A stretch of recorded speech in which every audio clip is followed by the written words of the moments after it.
Your Samsung laundry hub arrives in one piece, but don't worry, it's easy to unstack so you can move it into place. First, slide out the detergent drawer and press on the release tab to remove it. Use a small screwdriver or pick tool to take out the 2 screw covers.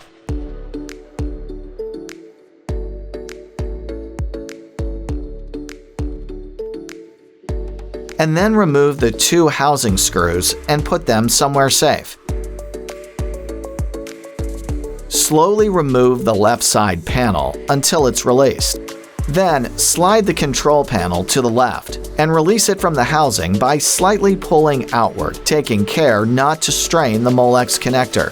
Press the tab to disconnect it and remove the control panel. Take out the 4 remaining screws and remove the right side panel.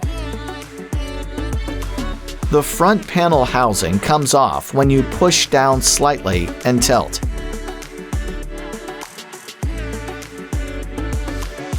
Remove the front metal brackets by removing the 3 screws on each side. Disconnect the communication cable. And remove the 4 screws from both left and right rear stacking brackets. Now, lift straight up and relocate to a safe area.